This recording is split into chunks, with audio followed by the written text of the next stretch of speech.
Hello বন্ধুরা, কেমন আছেন সবাই? আশা করি বেশ ভালো আছেন। তো আমার চ্যানেলে আপনাদের স্বাগত নতুন এক রেসিপি দেখার জন্য। তো আজ আমি বানাবো তাল দিয়ে এক অসাধারণ স্বাদের রেসিপি। তো চলুন আপনাদের সঙ্গে সেই রেসিপিটাই ঝটপট শেয়ার করে নেব। তো এখানে এই রেসিপি বানানোর জন্য আমি একখানা পাকা তাল নিয়েছি। এভাবে খুব সুন্দরভাবে তালের খোসাটাকে ছাড়িয়ে নেব। তো তালটা খুব সুন্দরভাবে ছাড়ানো হয়ে গেছে। এরপর তাল থেকে আমি তালের পাল্পটা বের করে নেব। তার জন্য এখানে একটি থালা নিয়েছি এবং তালটা ছেঁচে নেওয়ার জন্য এখানে একটি ফুটো করা পাত্র নিয়েছি। ওর উপরেই এভাবে তালটাকে আমি চেঁচে পাল বের করে নেব। তালের পালটা বের করে নেওয়া হয়ে গেছে। এরপর আমি ওই পাল থেকে এক বাটি তালের পাল নিয়েছি এবং ওটাকে আমি খুব সুন্দরভাবে গরম করে নেব। দিয়ে দিচ্ছি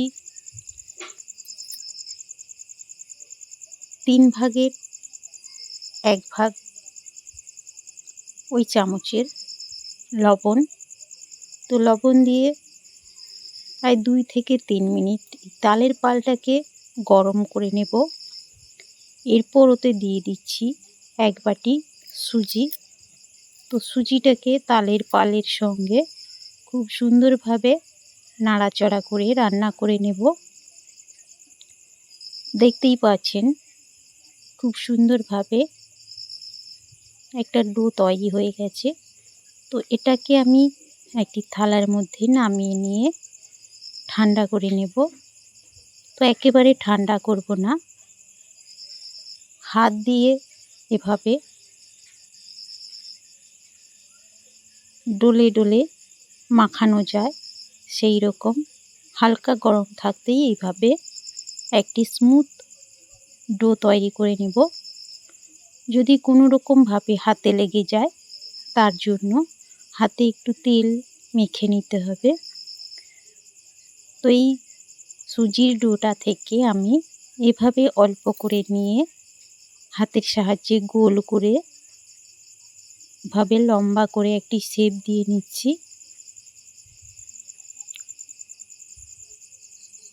তো সমস্ত সুজির ডো থেকে আমি এভাবেই তৈরি করে নেব।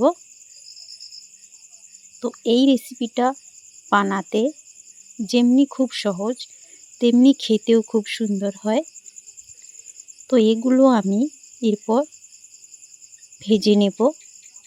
তার জন্য এখানে পরিমাণ মতো সাদা তেল গরম করে নিয়েছি।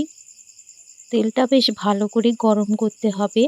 তেলটা যদি গরম কম থাকে তাহলে এই সুজি রেসিপিগুলো ভেঙে যেতে বা কড়াইতে লেগে যেতে পারে। তো এই সময় ভাজতে ভাজতে ওভেনটা একটু লো ফ্লেমে করে দিতে হবে। তো এভাবে উল্টে পাল্টে আমি খুব সুন্দরভাবে ভেজে নিয়েছি। তো এগুলোকে একটি থালায় তুলে নেব।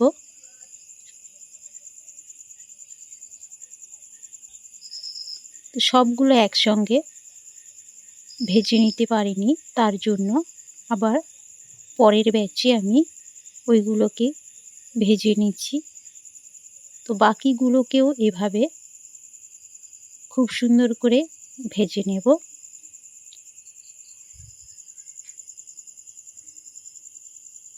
তো এরপরে আমি এখানে একটি প্যানে হাফ বাটি চিনি দিয়েছি একখানা এলাচ। এলাচটা ফাটিয়ে নিয়েছি। তো দিয়ে দেব ওই বাটিরই 1 বাটি জল দিয়ে আমি চিনির শিরাটাকে তৈরি করে নেব।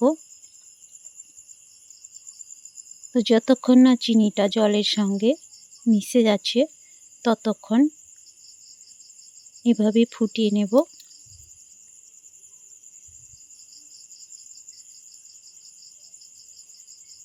তো চিনি শিরাটা একেবারে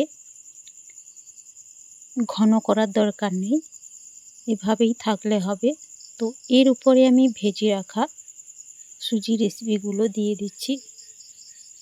এভাবে আপনারা বাড়িতে একবার বানিয়ে দেখবেন, অসম্ভব স্বাদের হয় এই রেসিপি। তো আপনাদের যদি ভালো লেগে থাকে অবশ্যই একটি লাইক করবেন এবং কেমন হয়েছে তা কমেন্টে জানাবেন।